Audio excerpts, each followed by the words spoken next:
Bonjour à tous et bienvenue sur La retraite à 40 ans, le podcast pour prendre sa vie en main. Chaque dimanche, retrouvez une personne comme vous qui échange sans fil sur ses origines, ses ambitions, ses aspirations, sa relation à l'argent. Je m'appelle Victor Laura, je suis l'expert français du frugalisme et du mouvement FIRE, Financial Independence and Retire Early, indépendance financière et retraite précoce. Retrouvez mon livre La retraite à 40 ans, c'est possible aux éditions Larousse. Pour rejoindre le mouvement FIRE, c'est sur devenirfrugaliste.com. Il y a une communauté, des workshops et des outils.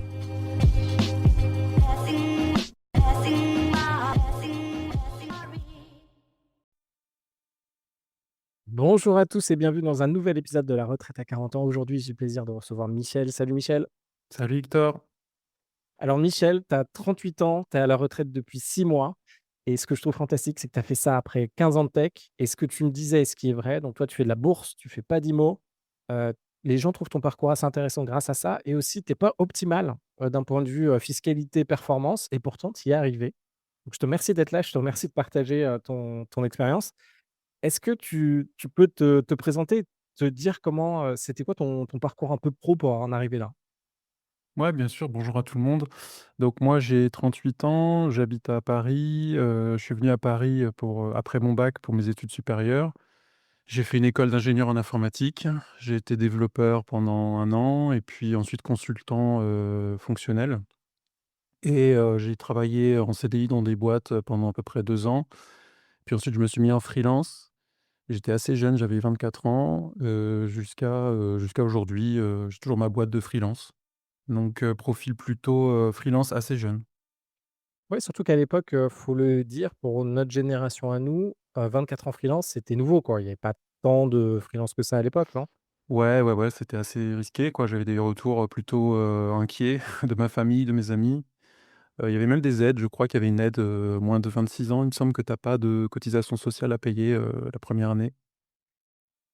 Et tes parents, ils font quoi? Ils viennent de quel milieu? Ils sont plutôt entrepreneurs ou ça Un compte? petit peu, ouais, ils sont dans l'agriculture, donc on va dire un métier où quand même tu as la prise de risque, des revenus qui fluctuent d'une saison à l'autre. Tu peux avoir des très mauvaises années comme des très bonnes. Donc c'est un petit peu dans la culture, ouais. À quel moment tu t'es dit, que tu allais, mettre de l'argent de côté et t'arrêter de bosser? Est-ce que dès le début, tu étais plutôt agriculteur, il y en a quand même beaucoup qui sont économes, tu vois? Mettre, de l'argent de côté. Est-ce que c'est plutôt une démarche de mettre de l'argent de côté ou c'est une démarche où tu t'es dit: «Tiens», au bout d'un moment, dès le début, tu t'es dit: «Tiens, bah, en fait, si j'ai assez d'argent, je peux arrêter de bosser»? Alors je me suis jamais dit que j'allais arrêter de bosser. Pour moi, j'allais bosser jusqu'à, 70 ans. Je me suis jamais vraiment posé cette question jusqu'à récemment. Par contre, assez tôt, j'ai mis de côté, plus parce que c'est ma personnalité. Je vois plus que ma famille qui sont un peu dépensiers, plus par crainte du futur. Le fait d'être freelance, aussi, ça a beaucoup joué parce que, comme j'avais cette peur, enfin, c'est cet entourage qui me dissuadait, j'ai pas augmenté mon niveau de vie, alors que quand tu es freelance, tu sais bien que tu gagnes beaucoup plus que quand tu es en CDI et donc bah, à partir de ce moment-là, j'ai mis, à peu près 50 de côté. Au début, ça représentait c'était quoi les sommes, tu mettais combien de côté au début et à la fin? Alors je j'ai pas le chiffre en tête, mais j'ai commencé, mon 1er TJM, taux journalier moyen, jour après jour, j'étais à 450. Donc j'étais, tu vois, consultant junior, c'est un tarif plutôt faible, mais bon, ça correspondait à mon profil de l'époque et je mettais à peu près la moitié, donc je pense qu'on tournait autour de 4 500 € de net, imposable et j'en mettais la moitié de côté. C'était quoi en freelance? Tu étais, auto-entrepreneur? Non, non, j'ai direct lancé une société, j'étais en EURL. EURL, donc tu payais quand même des impôts chaque année? Sur le résu enfin, tu vois, c'était des gaps. Ouais, ouais, alors la première année, il y avait quand même une petite optimisation que j'ai pu faire avec l'allocation chômage. On pouvait, d'ailleurs, on peut toujours toucher ça, 1 an et demi, je crois. Donc la première année, je me versais quasiment aucun salaire. Bah, disons qu'à partir de la deuxième année, j'étais en rythme de croisière, et je payais, des impôts sur le revenu que je me versais chaque mois, plus, la flat tax sur les dividendes de fin d'année. OK.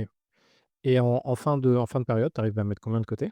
Et en fin de carrière, j'étais plutôt aux alentours de 76 000 € net imposables et je mettais la moitié, de côté, donc on tourne autour de 37 000-38 000.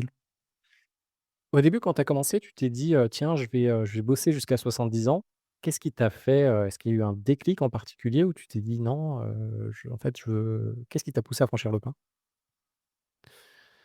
Bah, un petit peu par hasard, je voyais, sur les forums le mot FIRE, mais sans vraiment, tilter, sans chercher ce que ça voulait dire. Puis un jour, alors je sais plus quel jour, hein, ça fait longtemps, ça doit faire 2 3 ans, je regarde la définition et puis là j'apprends, que ça existe, j'apprends le concept, mais c'est vraiment, le hasard, quoi. Du coup, au début, donc avant 2 3 ans, ce que tu faisais, c'est que tu stockais en gros tout ton cash là, tu le stockais, sur un compte épargne? Tu faisais quoi de ton Ouais, cash? ouais. Alors bon, c'est peut-être un peu excessif de dire je stockais, mais j'investissais clairement pas intelligemment. J'étais très, écureuil. J'épargnais, mais en fait, je j'investissais assez peu, dans des investissements risqués qui pouvaient, apporter un rendement. Donc c'était essentiellement livret A, livret, LDD, LEP, heu, j'avais, CEL, enfin tous les livrets qui existent finalement, tu vois? Donc il y a eu une époque, j'allais sur le site, un comparateur en ligne qui s'appelle CBank, je crois qu'aujourd'hui ça s'appelle Moneyfox et qui compare les livrets et je regardais les livrets les plus performants, et tu vois, je stockais, temporairement sur tel livret, puis ensuite je basculais quand je voyais que le taux promotionnel, réduisait. Alors on tournait autour des taux annuels qui devaient être autour de, je sais pas, au mieux ça devait être du 3 et puis en taux, annuel enfin hors promo, on devait tourner autour de 0,5 1 pas plus. Et pour moi, c'était ça l'optimisation. Alors qu'en fait, plus tard, j'ai quand même je me suis formé, aux investissements et j'ai découvert que non, c'est pas comme ça qu'on investit correctement. Tu es allé sur des forums où tu as découvert Fire? Parce que c'est quand même dans le milieu tech, c'est un gros truc. C'était quel forum? Tu te rappelles à peu près ceux qui parlaient de Fire et cetera? Je voyais le mot FIRE, souvent sur, Reddit, en anglais notamment, mais sans, alors c'était des gens qui disaient, «Moi j'ai eu comme projet de faire FIRE», un peu en mode, bah, c'est la finalité de mes efforts, tu vois? Je me disais: «Mais c'est quoi?» Ouais, j'ai vaguement en tête que c'était un truc en lien avec la retraite. Voilà, j'avais pas trop capté ce que c'était, mais je pense que c'était plutôt sur Reddit et sur des forums, anglophones. OK. Sur, là, il y a une phrase que tu m'as donnée, on s'est croisés dans un drink Fire, d'ailleurs je te remercie d'être venu, c'était très cool et là tu m'as dit: «Écoute Victor, moi je suis lean fire à Paris et je donne pas le montant d'investissement que j'ai ou combien je gagne par mois pour 2 raisons. Soit ça va être pour des gens, ça va être, qui sont pas dedans, ça va être impressionnant, c'est-à-dire le montant d'épargne que tu as. Ils vont se dire: «Oh là là, c'est énorme, c'est pas possible» et cetera. Soit de l'autre côté, enfin le nombre d'investissements, je veux dire, pardon. Et soit de l'autre côté, pour des gens qui investissent beaucoup, tu vois? Ils vont se dire: «Ah ouais, mais en fait, c'est ridicule, le montant que tu as d'investissement» et cetera. Est-ce que tu peux me je trouvais ça hyper smart et ça m'a beaucoup Ouais, ouais, bah, c'est aussi ce que j'ai ressenti en fait, plusieurs reprises, j'ai écouté des podcasts, des gens qui témoignaient de leur, projet, de leur équation FIRE et donc en gros, tu as des gens qui le disent, ouais, qui te font même il y en a qui font des petits résumés, mensuels de leur performance de leur, portefeuille, qui te disent: «Voilà, j'ai, 296 000 sur telle ligne» et cetera. Ils te donnent les chiffres précis et tu en as d'autres qui sont complètement flous. Je comprenais pas trop, pour moi, c'était d'abord une question de peut-être de protection de la vie privée, pour éviter, tu vois, les personnes mal intentionnées. En fait, non, c'est pas vraiment ça. C'est surtout, qu'en fait, quand tu essaies de pas faire passer un message, tu as les gens qui vont chercher l'info, tu vois? L'info la plus intéressante, on va dire, c'est, bah, tiens, combien il faut mettre de côté pour, réussir le projet? Et c'est quoi le montant? Est-ce que c'est, 100 000, 500 000, 1 000 000, 5 000 000, 10 000 000? Tu vois? Et donc les gens, ils ont cette idée en tête et ils cherchent cette info. Donc ils sont voilà, un petit peu à l'écoute et puis, ils attendent la réponse. Sauf qu'en fait, la réponse, bah, voilà, elle dépend des dépenses, des dépenses annuelles. Donc il y a l'équation FIRE, dépenses annuelles, tu multiplies par 25 et tu as un montant. Sauf que chaque personne est différente, tu vois? Tu as des situations quand même assez différentes. Tu as les personnes qui sont célibataires, ces personnes qui sont en couple, tu as les enfants, pas d'enfants. Est-ce que tu vis, à la campagne, en plein milieu de nulle part? Est-ce que tu es à Paris? Enfin, tu vois, en fait, tu as des variations assez importantes au niveau des dépenses. Ce qui fait qu'au final, le chiffre, il est quand même très différent d'une personne à l'autre. Donc au final, ouais, pour moi, il y a ces 2 réactions. Soit le chiffre que la personne elle te dit, bah, c'est complètement au-dessus de ce que toi tu imaginais, soit c'est complètement en dessous. Donc si c'est complètement plus, bah, finalement, tu vas te dire: «Mais attends, c'est inatteignable. Ce gars, il est dans la stratosphère, redescend, et tu vois, tu t'identifies pas, quoi. Et d'une autre façon, si le chiffre est bien plus bas, tu te dis: «Beh, attends, non, il va manger des cailloux, c'est quoi son projet là? Ça me convient pas». Alors qu'en fait, si, ça convient, tu vois? Faut écouter ce que la personne elle peut partager. Je pense que le chiffre, il est pas si important, c'est surtout les idées qui vont derrière, la méthode, comment est-ce que tu y parviens. Ouais, non, je suis totalement aligné. En fait, je le vois beaucoup avec, tu vois, moi, quand je communique, il y a pas mal de moments avec le nom de lots et d'appart et tout, en fait, ça ou même d'investissement, ça parle plus aux gens. Tu vois, moi, je je le fais en me disant: «Tiens, ça va les motiver, ils vont comprendre». Je vais essayer de traduire mon message et de leur expliquer pourquoi je fais ça. Mais en fait, c'est pas compréhensible, je pense. En fait, Ouais. il y a des choses qui Bah, sont oui, ça crée une barrière, quoi. Alors que bon, tu as une bonne intention, tu vois? C'est pour illustrer, mais en fait, chacun son rythme, chacun son lifestyle, comme je dirais. Donc c'est, tu vois? C'est pas parce que tu vis avec, j'avais vu un témoignage d'un mec qui vivait avec 9 000 € par an. Il s'est fait ouais. défoncer par la communauté parce que, attends, c'est quoi son projet? Il va mourir de faim, quoi. Sauf que non, bah, le gars, il est heureux avec 9 000 aujourd'hui. Bah, Mmh. très bien, tu vois? Il a fait son équation, il a besoin de 9 fois 25, donc ça va être dans les 240 000, je crois. Bah, voilà, fin, tu vois? Pas besoin d'aller chercher, plus loin que ça. C'est ça lui convient, c'est sa vie. Ouais, puis en fait, c'est très dur en fait, pour comprendre, la vie de quelqu'un, beh, je pense qu'on a tu sais, on a tous envie en fait, il y a un premier truc où c'est notre questionnement interne. Tu vois, par exemple, si tu me donnes ton montant et moi je me dis: «C'est trop risqué», en fait, c'est ma peur interne que je vais te dire. Je vais te dire: «Écoute Michel, en fait, c'est trop risqué ce que tu fais, le montant», parce qu'en fait, c'est ma peur à moi. Tu vois, je vais me dire: «Ah, ben non, moi je pourrais pas», tu vois? Et après, il y a la partie aussi un peu critique, je pense, de soi-même en se disant, «En fait, il a raison, il va y arriver et c'est juste moi, en fait, j'ai toujours pas réglé ma façon de consommer et je consomme, 3 fois trop, sur des trucs». C'est très bien si tu consommes autant, tu vois? Pas de jugement. Si c'est ta façon de voir les choses et que tu te sens heureux avec ce montant et que tu penses que ça continuera ou que tu as des projets où tu vas dépenser encore plus, c'est ta vie, tu vois? C'est très bien. Ouais, ouais, Pas de problème. je pense que c'est plutôt en fait, ce qui en ressort parce que là, toi, tu es, tu sais, tu es assez agi tu es vraiment assagi par rapport à ça. Tu vois, j'ai l'impression, faudra que tu me le dises, mais j'ai l'impression que tu sais ce que tu veux, tu sais où tu en es et du coup, tu es bien, tu vois? Ouais, ouais, bah, j'ai réfléchi. Enfin, j'ai pas forcément fait de budget, tout au long de ma carrière, tu vois? J'étais assez mauvais sur ça aussi, et donc c'est sur les dernières années que je me suis vraiment posé pour, regarder vraiment mes dépenses et j'ai vu, à quel point ça peut varier, quoi. Tu vois? Tu fais un petit effort de dépenses, tu fais un budget mensuel et puis tu te poses, tu te dis: «Bon, attends, est-ce que ça, j'en ai besoin ou pas?» Tu commences à couper dans les dépenses et j'ai vu que vraiment tu peux couper sans être malheureux sur beaucoup de choses. Après bon, bien sûr, il y a des trucs, c'est pas possible. Tu as des passions, des choses, tu peux pas être heureux sans. Mais ouais, je pense qu'il faut pas forcément, catégoriser, quoi. C'est les gens de dépenses très variées.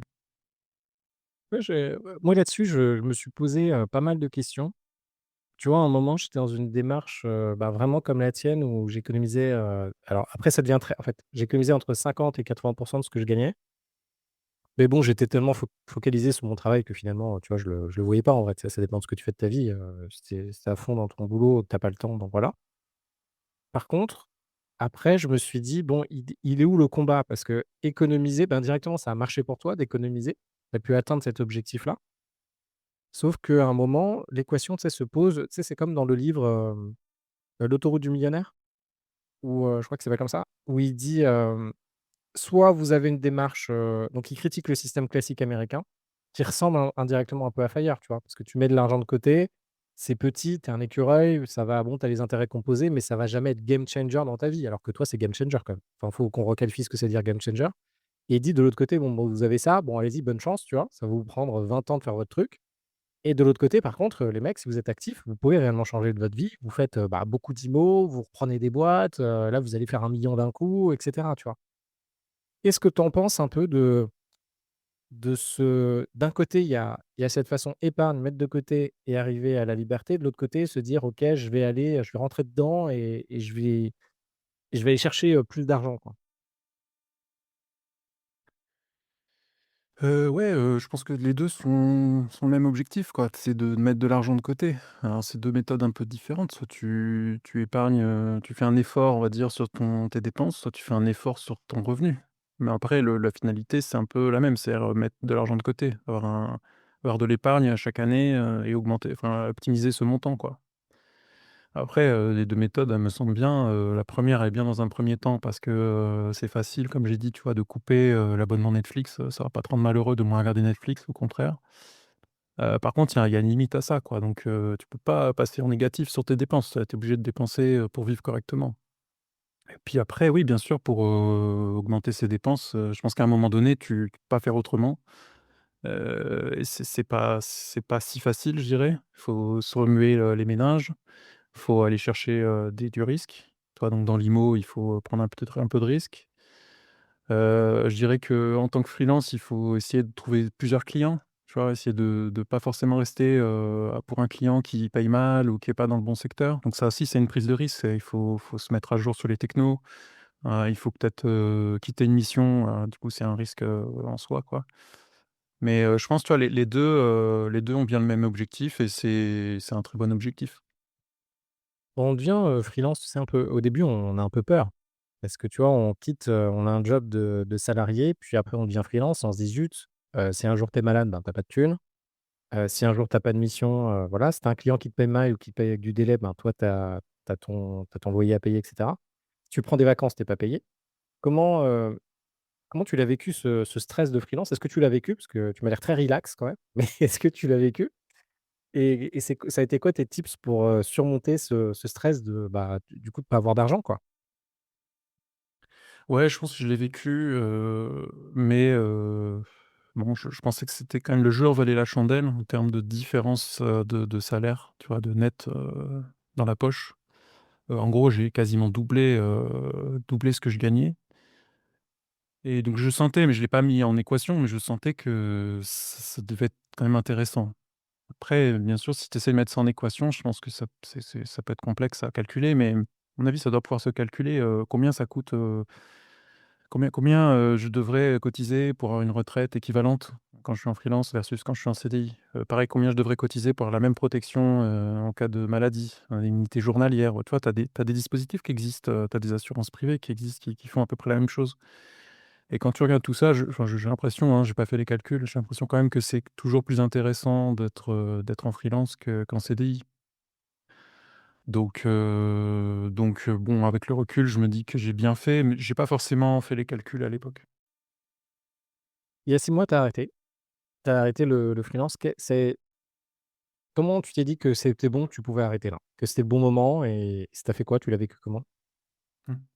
Ouais, c'était intéressant cette période. En fait, je me suis, un petit peu préparé, pour pas, bah, déjà j'ai pas voulu, bien sûr, déclencher cette fin de carrière, on va dire, précipitamment, tu vois? Je voulais être sûr de moi, donc j'ai pris quelques précautions avant.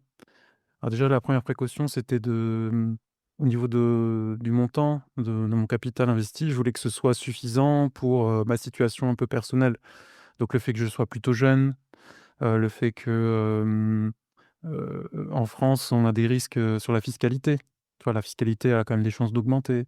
La retraite aussi a des chances de baisser. Donc tout ça, j'ai mis un peu en équation pour prendre un petit peu des marges à droite à gauche. Ce qui fait que, bah, ça a un peu reporté mon départ et puis, au-delà de l'aspect finance, il y a aussi l'aspect psychologique. Qu'est-ce que ça fait de partir à la retraite? Tu vois? Et je pense que la question, en fait, elle existe pour tous les gens qui atteignent l'âge de départ légal.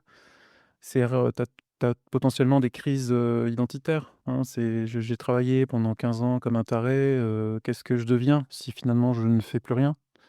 Alors ça veut pas forcément dire que tu feras rien, mais disons que tu fais plus la même chose, pas forcément le même rythme de travail, et donc toutes ces questions, je me suis renseigné en fait, j'ai regardé, comment les gens réagissaient et j'ai remarqué que, le plus important c'est de le préparer, de pas, déclencher ça sur un coup de tête. De s'y prendre, quelques mois, voire un an à l'avance et de se dire: «OK, qu'est-ce que je vais faire?» Se projeter. Donc moi, j'ai commencé à m'inscrire, au sport, commencer à faire des je me suis inscrit à la bibliothèque, par exemple, commencer à m'imaginer, tu vois? Me projeter, en tant que retraité et à commencer à le faire carrément alors que je continue à travailler.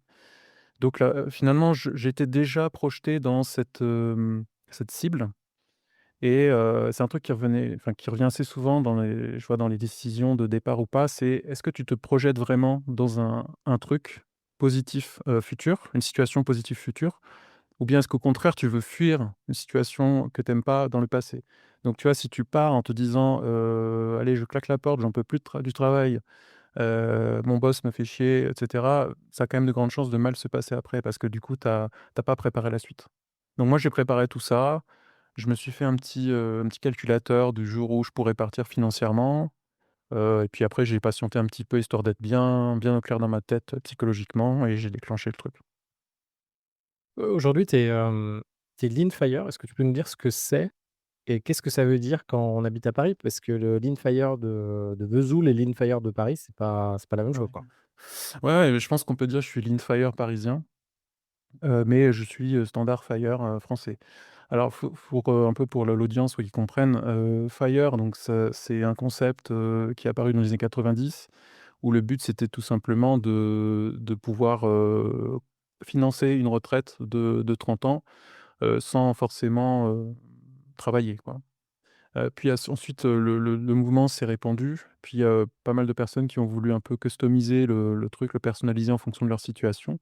Et donc sont apparus des différents thèmes, donc par exemple Fat Fire, Lean Fire, qui permettent un peu d'identifier est-ce que tu veux dépenser beaucoup? Est-ce qu'au contraire tu veux partir le plus tôt possible en dépensant moins? Donc, moi je suis dans cette catégorie plutôt Lean Fire à Paris parce que, je peux pas me permettre, beaucoup de dépenses parisiennes. Donc je peux payer mon loyer, déjà c'est un truc un peu important dans mon budget. J'ai un gros budget loyer, parisien. En plus, je vis dans un quartier plutôt huppé qui est un peu cher au mètre carré. Et où? Mais tu vois, donc j'ai quelques loisirs, les restos, les sorties, mais j'ai quelques par exemple, j'ai pas de voiture, je pourrais pas me permettre une voiture. Bon, je sais que j'ai vu l'autre jour, il y a une stat, c'est à peu près 30 des Parisiens ont une voiture. Bon, bah, moi, c'est pas possible, quoi, ça rentre pas du tout dans l'équation. Après une voiture à Paris, tu as rapidement 500 à 600 € par mois, quoi. Enfin, c'est des montants conséquents. Voilà, c'est ça. Mais donc, bon, même sur les autres dépenses, par exemple les sorties, les restos, tu sais qu'un resto à Paris, tu fais inviter tes potes, je sais pas, vous êtes à 4, tu vas dans un resto, du 16e, bon, bah, tu en as facile pour, 100-120 €, tu vois, Mmh. pour un dîner. Ça, je peux pas me le permettre, trop souvent. Je dois en faire, 2 dans le mois. Je peux les inviter 2 fois par mois, mais je pourrais pas le faire, chaque semaine. Donc, pour moi, c'est ça le lean fire, c'est que tu dois quand même. Enfin, c'est une équation où, tu as tes dépenses de base, tu es heureux, mais tu peux pas te faire, des gros kiffs, quoi. En revanche, Mmh. si je partais de Paris, ce qui est quand même une des possibilités que je parte de Paris, dans le futur, bon, bah, là, ça me dégage, quand même un budget conséquent pour devenir, standard Fire. C'est vrai qu'il y a quand même beaucoup de personnes, il y a les fameuses cartes du monde où tu regardes et tu te dis, bah, voilà où je peux être dans quelle ville je peux être fire, quoi. Donc je sais plus où c'était, faudrait que je retrouve ça, mais tu mets combien tu as en fait de rente passive et tu te rends compte que, tu vois, New York, ça va se mettre en rouge, Paris, ça va se mettre en orange, mais l'Espagne, c'est vert, tu vois? Ou peut-être moins maintenant d'ailleurs, parce que ça bouge beaucoup. Ouais, sans doute, ouais, c'est Ouais, voilà. la France. Si tu vas à Barcelone, je pense que ça revient au même, hein. Ah ouais, Barcelone, c'est pareil, puis, là, Madrid est retourné dans le top, Malaga, Madrid, tout ça, c'est revenu dans le top des destinations des millionnaires, donc ça va bien bouger ces prochaines années, quoi. Hem, Mais en tout cas, c'est vrai que ce qu'on appelle géo-arbitrage, hein, le fait de se déménager pour, vivre mieux, ça c'est quand même très, très puissant. Tu peux vraiment, changer ta vie, du tout au tout, en changeant de pays. Toi, tu dirais que tu as bien internalisé ton équation, donc tu t'es dit: «OK, moi des restos, avoir une voiture, voyager, souvent dans des hôtels, je sais pas 5 étoiles, en fait, ça a moins de valeur pour moi que, d'avoir mon temps libre et d'aller faire d'autres types d'activités». C'est un peu comme ça que tu l'as vu, c'est ça? Ah ouais, complètement. Je pense Et que c tu le dis très bien les choses. Pour moi, la valeur d'un hôtel 5 étoiles, mais elle est incomparable à la valeur d'être libre, hein, de faire ce que je veux de mon temps. Enfin, je vois pas l'intérêt du tout. Tu vas dormir à l'hôtel, quoi. oui. Et toi dans ton ça ressemble à quoi, du coup? Là, par exemple, on est mardi, cette semaine là, hier, par exemple, tu as fait quoi? Qu'est-ce que j'ai fait hier? Bah, je suis allé à Decathlon. Ah, ça, c'est bien. Voilà, donc j'ai fait mes courses, je suis allé à Decathlon parce que j'avais des sacoches de vélo à aller récupérer, et puis j'ai testé mon vélo, je suis allé faire mes courses avec, à Lidl, voilà, donc tu vois le magasin, le moins cher de mon quartier et j'ai fait les emplettes pour 2 semaines, avec mes sacoches. Il y a, un truc, dont tu m'avais parlé et c'est vrai qu'on s'en rend pas compte. Quand on travaille, généralement, on est très optimisé et très focus travail et on est persuadé qu'on peut faire beaucoup de choses si on n'avait pas son travail. Alors que la réalité, c'est tout autre. Est-ce que tu as eu cette remarque, hein? Tu m'avais dit que finalement, bah, le temps passe très vite et on n'a pas tant de temps que ça dans une journée. Oui, en fait, les 2 sont vrais et je pense que, le temps passe très vite. Ça, c'est à mon avis, c'est plutôt le sentiment, tu sais, que tu es heureux, quoi. Quand tu vois que la journée est passée super vite, et tu dis: «Attends, on est déjà le soir, bon allez, OK, c'est pas grave, demain je travaille pas non plus, je pourrais kiffer», tu vois? Là, ça, c'est un signe, c'est un symptôme que tu passes du bon moment, parce que tu vois pas le temps passer. Par contre sur, est-ce que, le fait d'arrêter de travailler vraiment libère du temps? Je pense que oui, ça c'est vraiment, c'est dingue à quel point avec le recul, je trouve qu'on passe beaucoup de temps au travail. Je pense à toutes ces personnes là qui partent, de la maison à 8h, 8h30, qui prennent le métro, qui arrivent au bureau vers, 9h30, puis qui repartent vers, 18h, tu vois? Journée tout à fait classique, hein, ça c'est vraiment les horaires, pas abusés.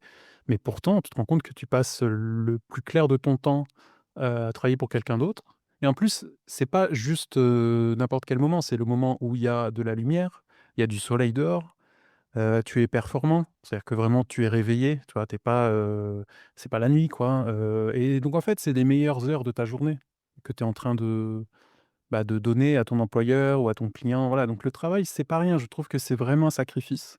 On s'en rend pas compte tant qu'on travaille et c'est seulement quand, on n'a plus ce temps, de travail, pendant plusieurs mois, qu'on peut vraiment se rendre compte à quel point c'est un sacrifice.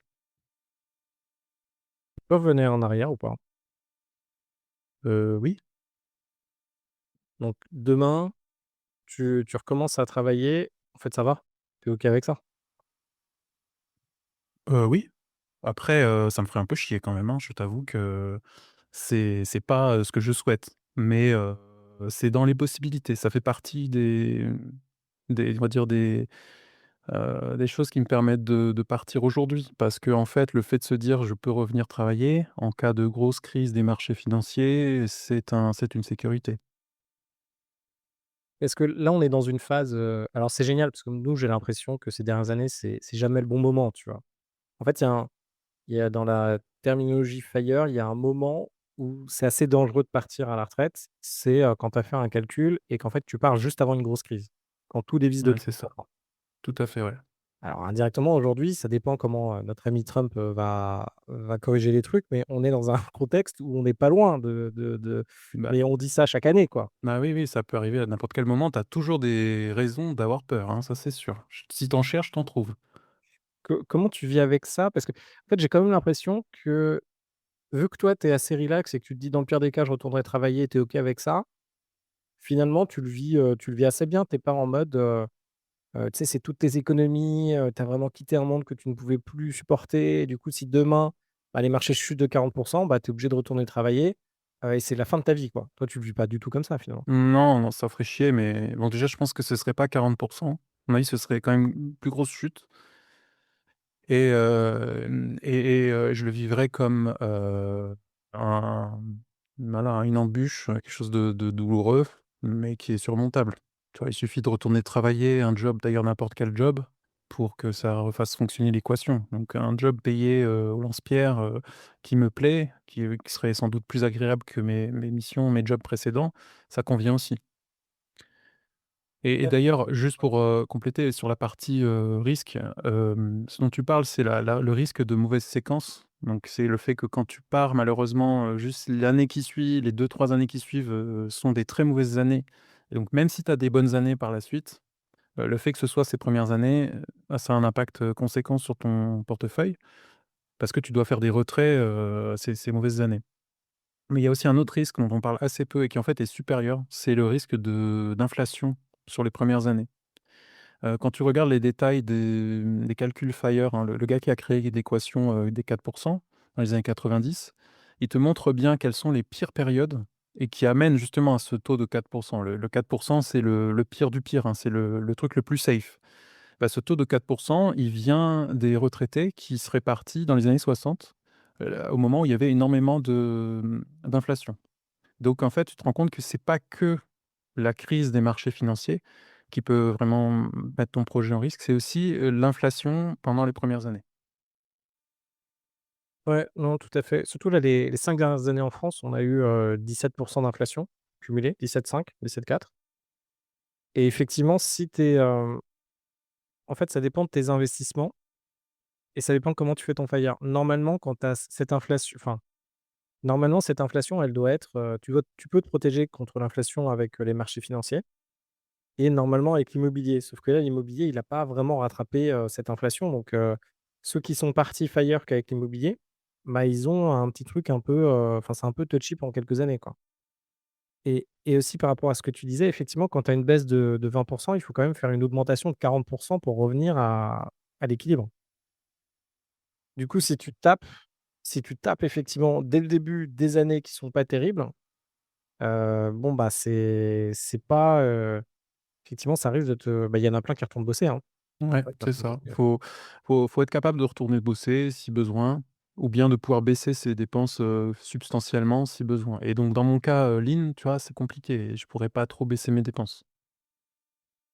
Tu vois, sur le plan financier, donc concrètement, tu as mis à peu près 50 de ce que tu gagnais, chaque année. Tu l'as stocké, puis après tu l'as investi, puis après tu l'as investi là plus dans des investissements qui te permettent justement de prendre ta retraite. Là, aujourd'hui, tu investis dans quoi? Alors là, aujourd'hui, j'ai un portefeuille, quasiment, purement financier. J'investis dans les actions à 70, 20 les obligations à 20, et le reste, c'est du cash pour mon fonctionnement, ma boîte, enfin voilà, pour pouvoir, vivre correctement, quoi. Donc les actions, dans les actions, si on regarde en détail, c'est à peu près moitié, États-Unis avec, S&P 500 et Nasdaq, et l'autre moitié, sur un ETF monde, FTSE All World, qui est en fait un équivalent du MSCI World. Donc voilà, des ETF, je fais que de l'ETF. OK. Et obligations, pourquoi tu as des obligations? Bah, justement pour essayer de lisser, pendant cette période de départ là, je sécurise un petit peu mon portefeuille. Donc j'ai pris, des obligations d'État américains, heu, justement dans l'optique de, en cas de grosse crise, sur les actions, de pouvoir, vivre de mes obligations pendant quelques années. Donc c'est marrant parce que tu as quasiment répliqué, bah, tu es assez proche de la méthode des 4 de la Trinity Study finalement. Parce Ah, que c'est exactement ce que j'ai essayé de faire, ouais. ouais, parce que pour ceux qui nous écoutent, à l'époque, on c'était très répartition obligation-action et au fur et à mesure du temps, les FIRE ont voulu accélérer la prise de valeur, donc ils sont allés beaucoup plus enfin, ils sont passés quasiment en 100 action. Sauf qu'il y a les conséquences d'être en 100 action. Quand ça chute, bah, ça chute fort, quoi. Hem, Aujourd'hui, ça a changé ton rapport à l'argent? C'est c'est quoi ton rapport à l'argent aujourd'hui par rapport à quand tu travaillais? J Non, non, c'est le même rapport, je pense que mon rapport à l'argent, il a quand même changé au moment où j'ai fait du budget pour, me rendre compte des dépenses. Et du, tu vois, du rapport entre le sacrifice du travail, versus le gain, enfin le bonheur que pourrait apporter une dépense. À ce moment-là, j'ai eu un petit shift quand même, je me suis aperçu que toutes les dépenses sont pas justifiées, mais depuis, c'est plutôt stable. Tu as peur de manquer un jour? Comment tu gères ça? Heu, je pense que j'ai moins en moins, puisque, je me dis que c'est quand même, on peut être heureux en, tu vois, en dépensant moins. On peut downsizer, on peut se déménager, on peut se faire aider si vraiment ça va pas, tu vois? J'ai ma famille qui peut me rendre service, des amis aussi qui peuvent dépanner, tu vois? Donc je pense que j'ai moins peur aujourd'hui que, quand j'avais 20 ans. Là, depuis 6 mois, est-ce que la réalité que tu vis aujourd'hui, ça ressemble finalement à ce que tu avais imaginé, ce que tu avais préparé? Est-ce que tu vas à la bibliothèque? Ouais, j'y vais un peu moins souvent finalement que prévu, mais oui, oui, j'y vais encore vachement souvent. Et en fait, ouais, c'est assez similaire, hein, je pense que bon, là, il y a eu l'hiver qui est passé, qui est un peu, plus compliqué à gérer parce que, tu vois, c'est plus dur de sortir, il y a moins de lumière, dehors, donc c'est un peu déprimant. Mais ouais, je pense que c'est même mieux que je l'avais imaginé, tout en imaginant quand même quelque chose de très positif, quoi.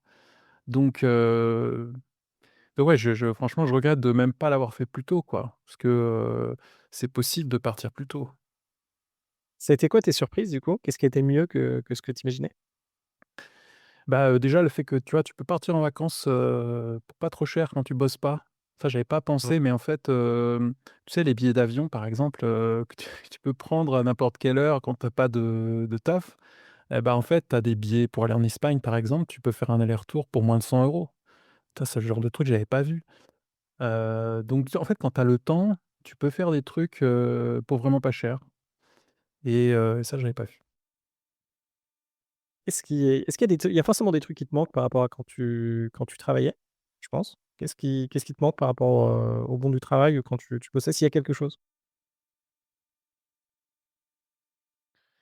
Bah, franchement, là, je cherche, je le trouve pas, hein, donc non. Tu trouves pas? Il y a pas un rien du Non, tout? après, j'ai vu les toi, j'ai vu des témoignages avant de me lancer et j'ai vu ce qui pouvait manquer aux gens et c'est pas mon cas. Mais tu vois, ce qui peut manquer typiquement, ça va être la structure.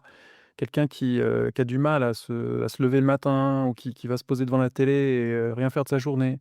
Ça me manque pas, j'ai pas ce problème, mais je pense que ça peut manquer à certaines personnes et ça, en fait, ce genre de truc, tu peux pas savoir, en fait. Tant que tu as pas essayé, tu peux pas Mmh. savoir. Donc bah, essaye et tu verras comment tu es et les gens qui ont ce problème retournent travailler et sont très heureux, jusqu'à, vraiment, je sais pas, ils travaillent jusqu'à leur mort, je ne sais pas.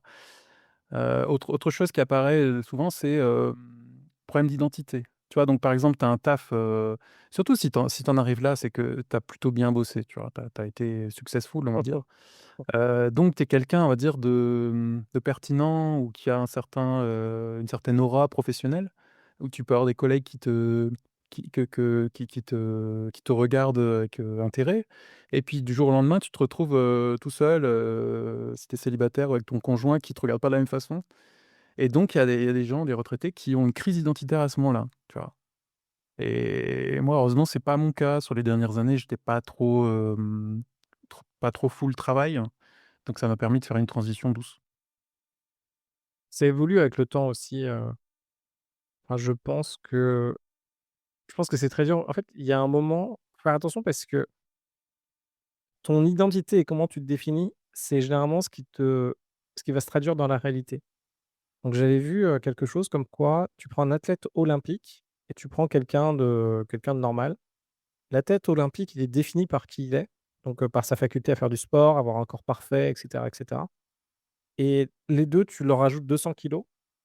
En fait, l'athlète olympique, son identité est tellement liée à son corps et à sa faculté avancée qu'il va, en 3 mois, te régler le problème, tu vois? Ou en 1 an, tu vois? Il va se mettre à fond à faire ça. Alors que la personne qui est pas identifiée par ça, va finalement se dire: «Bon, bah, OK, j'ai ça, mais tu sais, c'est pas identitaire». Donc cette notion d'identité, elle est beaucoup plus profonde et ça a beaucoup plus d'implications que ce qu'on pense. Parce que quand on est identifié en se disant, «Bah, voilà, moi je suis un écrivain, voilà, moi je suis le meilleur commercial de ma boîte», en fait, ça peut être tellement fort que, effectivement, quand il y a plus ça, on est vraiment, vraiment perdu et je pense qu'on s'en rend pas bien compte et c'est pas mauvais, hein, d'avoir une identité, hein. Mais c'est effectivement, ça peut être un gros, gros piège et toi, tu avais déjà franchi ces étapes-là, tu étais pas identifié à ça. Comment tu t'identifies d'ailleurs? C'est quoi ton identification? Ouais, moi je suis ingénieur, tu vois? Ingénieur geek, j'aime bien la tech, j'aime bien faire des calculs, j'aime bien optimiser les choses. Mais en fait, aujourd'hui, j'optimise plus le soft enfin les logiciels de mes clients. Aujourd'hui, j'optimise, ma déclaration d'impôt, j'aide mes amis, sur certains calculs, tu vois? C'est comme ça que je me définis, geek, ingénieur. Mais en fait, c'est pas incompatible avec ma nouvelle situation. Surtout que là, tu as découvert une nouvelle passion, on en parlait, c'est le vélo. Donc là, tu te lances, enfin peut-être que tu l'avais déjà avant, hein et là, tu te lances dans des voyages, tu as fait, Paris et tu es allé dans le nord et là, tu vas faire Paris-Espagne, c'est ça? Ouais, c'est ça, je vais en Espagne à vélo, en vélo randonnée. Donc c'est, tu vois, le vélo assez lourd, en acier. Donc c'est pas de la performance, c'est plutôt, des trajets, lents, où tu fais, je fais environ 60 kilomètres par jour entre Paris et Valence en Espagne. Tu es en couple? Ouais. Comment ça se passe le couple? Bah, très bien, très bien, très bien. Par rapport à cette situation, ma compagne, elle est plutôt, elle est plus jeune que moi, elle a 5 ans de moins. Ça l'a vachement inspirée, donc elle se met un petit peu dans la même, optique, vachement, écureuil maintenant et elle épargne beaucoup. Elle s'est même mise en freelance, tu vois? Ça suit un petit peu le même, parcours et donc on a comme, projet de continuer sur cette lancée et puis ensuite de prendre une retraite anticipée tous les 2. Et aujourd'hui, le différentiel de rythme est pas trop impactant? Ça crée pas des perturbations dans le couple? Écoute, non, non, ça va. Je l'aide un peu, tu vois? Je me suis un peu j'ai augmenté les tâches ménagères, par exemple.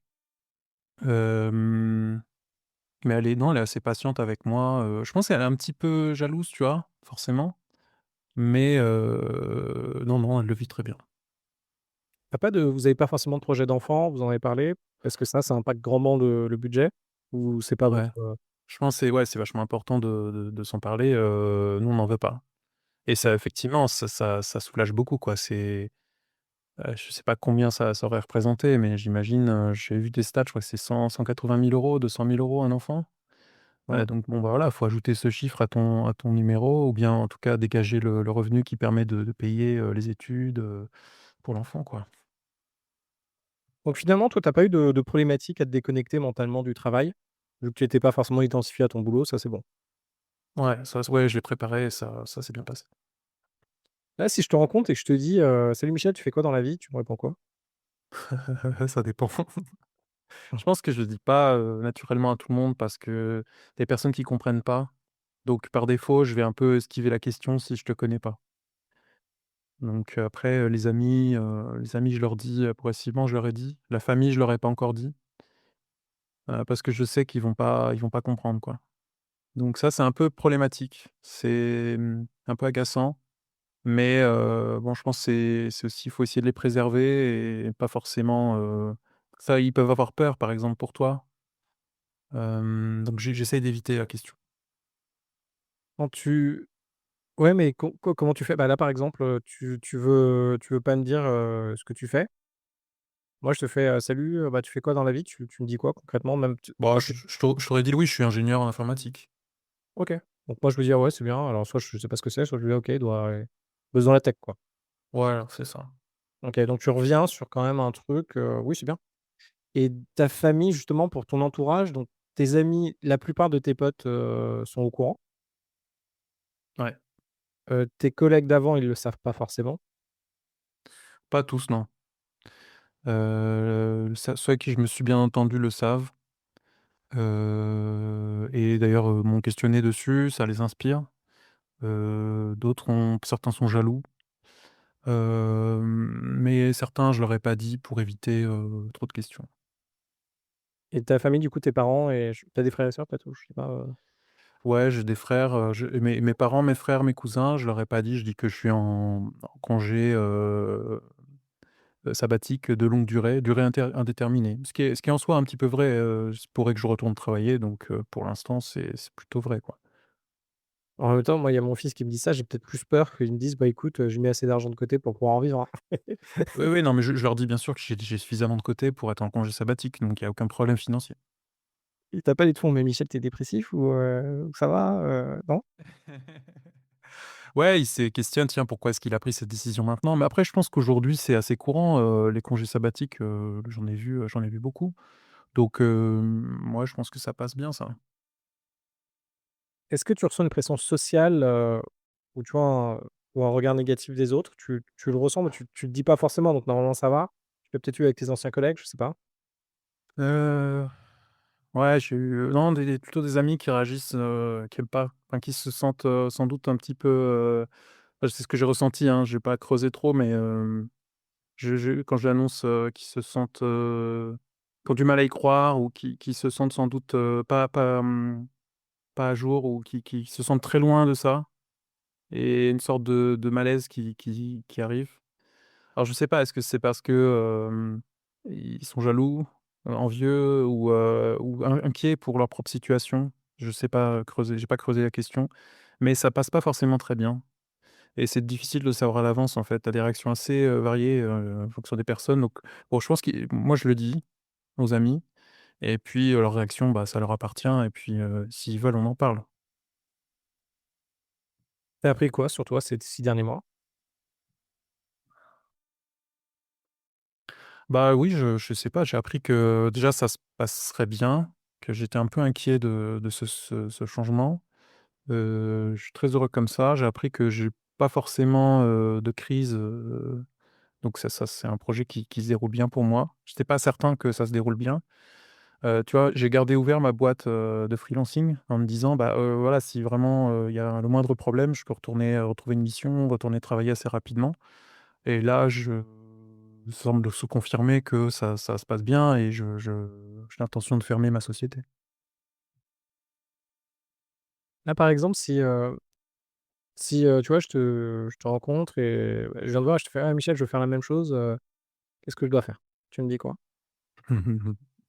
Ouais, bah, faut voir un peu, je te poserai quelques questions sur ta situation, voir où tu en es. Moi, je pense que je te J'ai dis 35 ans. J'ai 35 ans. ouais. Après, est-ce que tu as commencé à faire un budget? Est-ce que tu sais combien tu mets de côté? Moi, Non. je partirais de là. Bah, je dirais commence par là, quoi. Regarde un petit peu si tu as une capacité d'épargne.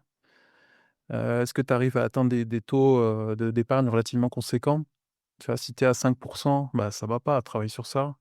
Si tu commences à être à, allez, 20, ça commence à être bien, voire plus, bah, c'est très bien et puis derrière, on commence à regarder tes invests, en suivant un petit peu, tu sais, il y a un schéma, qui indique quelles sont les étapes, quand tu as de l'argent, qu'est-ce que tu dois faire de ton argent en fonction de ce que tu as fait précédemment.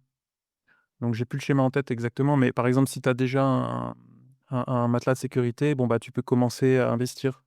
Et si tu as pas de matelas de sécurité, commence d'abord par ton matelas de sécurité. Donc il y a un schéma qui existe sur le wiki, du forum Vos Finances, qui est très Mmh. bien, qui explique, quoi faire. OK. Donc, tu me dis, suis ça Ou ouais, ouais, ouais, bien sûr, ouais. et tu et moi je te dis: «Ouais, mais moi ce que je veux c'est, bah, du coup avoir, 3 000 € par mois, comment je fais?» Ouais, alors, bon, bah, très bien, mais tu sais, généralement, les gens, ils savent pas ce qu'il leur faut, hein. Oui, Mais bon, c'est vrai. si tu sais qu'il te faut 3 000, et que tu as 35 ans, je te dirais, bah, prends tes 3 000, tu fais 3 fois 12, donc 36 000 fois 25. Déjà, tu auras une première estimation du montant qu'il te faut, mettre de côté, OK. mais bon, c'est pas un montant précis, quoi. Après, il faut affiner en fonction de ta situation, tes enfants, ta famille. Est-ce que tu as prévu d'avoir des héritages? Est-ce que tu vis en couple? Comment est la situation de ton conjoint? Toi, donc ça s'affine, mais bon, ça te donne un premier chiffre qu'il faut atteindre. Demain, tu as 50 ans, tu te vois comment? Tu es qui à 50 ans? C'est Bah, dans c'est ouais, je dans je pense qu'il y a quand même de grandes chances que je parte de Paris. ouais, Il se pourrait que je monte une boîte, mais je me cherche encore un peu là-dessus, parce que j'aime bien la tech, je suis, pas mal ce qui se passe. Mais, je pense que ce serait un truc utile, tu vois? J'aimerais bien, parce que j'ai fait pas mal de missions, je trouvais pas forcément ça très, très, très utile ce que je produisais. Donc, je me vois bien, gérer une asso ou une boîte qui crée un produit, un service qui me semble très utile, en France ou à l'étranger. là, est-ce que tu penses pas que l'IA, ça va pas accélérer là, un peu le mouvement FIRE? Parce que la perte d'identité, tu vois, là, aujourd'hui, il nous restait un truc, je pense, dans le dans le monde, c'était, d'être plus intelligent que les ordis, enfin, tu vois, ou plus créatif, ou savoir faire des choses un peu plus compliquées que de compter, tu vois? Et là, aujourd'hui, l'IA arrive et on se rend compte que l'IA va remplacer, enfin, tu vois, elle va enfin, beaucoup de gens vont être remplacés par ça. Est-ce que tu penses que ça va pas accélérer le fait de se dire: «Oh, finalement, FIRE, c'est pas mal», ou même, d'avoir, pourquoi pas un revenu universel, pour quasiment tout le monde, tu vois? Ouais, bah, ouais, je pense que sur la question du revenu universel, bon, tout gain de productivité, énorme, pourrait apporter, le revenu universel. Après, la question, c'est est-ce qu'on serait prêt à mettre en place, ce genre de dispositif en France? Je pense que la France, ce sera sans doute pas le premier pays où on le fera. Après sur la question de l'identité, je pense que, tu vois, moi, j'ai eu un peu des questions d'identité au cours de ma carrière parce que j'ai commencé comme développeur Mmh. et puis ensuite je me suis rapidement redirigé vers du conseil, fonctionnel où tu développes pas, en fait. Quand tu es consultant, fonctionnel, tu travailles avec des devs mais tu développes pas.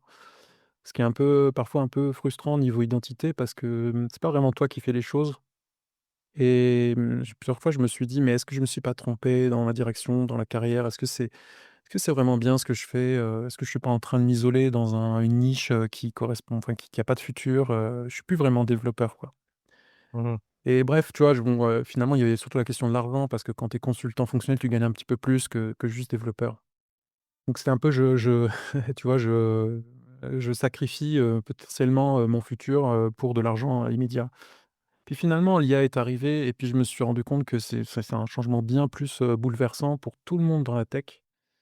Et oui, je pense que ça va jouer encore plus sur l'identité. Les gens vont ça va les forcer à se questionner sur concrètement qui ils sont. Est-ce que je suis développeur ou est-ce que je suis, agent d'IA, quoi? Est-ce que je suis, finalement un gestionnaire agentique, agentic manager, je ne sais pas.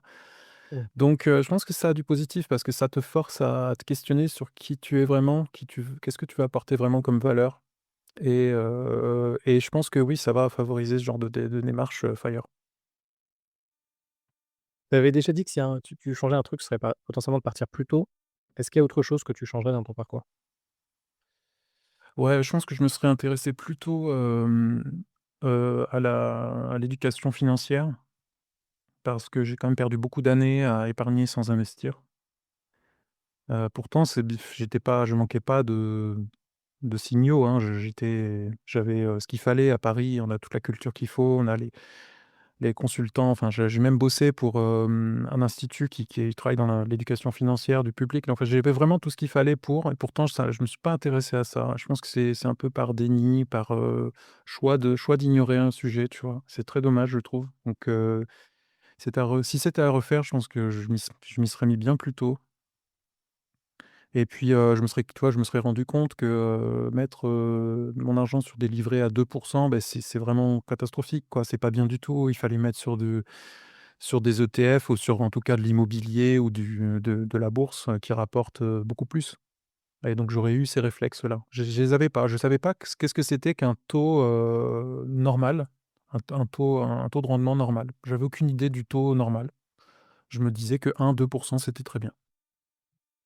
C'est une vraie question, quand on fait des invests, de comprendre ce taux normal. Pareil en tout, en fait, de comprendre, qu'est-ce que tu dois attendre, en fait, de ton argent en fonction de là où tu le places et en fonction du risque attendu et Ouais, en fonction du temps bah, que ça va ouais. prendre et en fait, ça demande vraiment beaucoup de temps parce que, en fait, ce qui est quand même intéressant chez les êtres humains, c'est que normalement, au début, on est un peu en chasse mais en fait, le parcours que tu as eu, il est assez classique parce qu'au début, tu es en chasse de pourcentage, mais de trucs où tu sais que tu perds pas ton argent.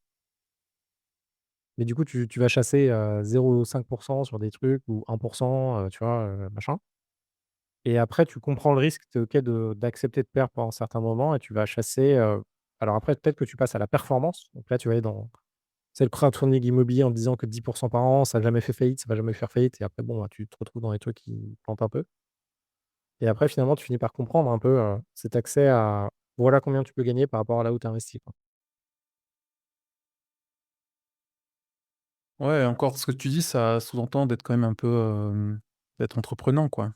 Mais, je pense déjà si le Français moyen que j'étais, tu vois? Se disait: «Au lieu de mettre mon argent sur le livret A, je le place en bourse ou dans des SCPI ou même dans un bien immo», déjà, ça changerait beaucoup, quoi. Mmh. Non, tout à fait aligné avec toi. Est-ce qu'on peut te retrouver quelque part si quelqu'un qui nous écoute veut te contacter? Bah, non, pas forcément, si vous voulez, vous pouvez contacter Victor qui, passera le message. Voilà, J'ai laissez-moi j'ai rien à vendre. je n'ai rien à vendre, je suis bien dans mon coin, je dois aller faire mes courses là. Je dois aller à Lidl. Je dois Non, mais moi, je pense que déjà, ce que vous pouvez faire, c'est aller sur le forum, Reddit, Vos Finances, qui est je trouvais très bien Mmh. et il y a vraiment tout le monde vous aide et il y a le wiki de ce forum qui est excellent. Il faut vraiment commencer par là si vous savez pas quoi faire. Eh bah, super.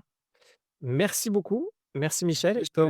je te redis à très vite, et puis hésite pas à me dire, ton trajet là pour que pourquoi pas je puisse rejoindre sur un petit bout du trajet, plutôt en Espagne. Ça marche. Ça me motive pas mal. À plus Michel. Salut.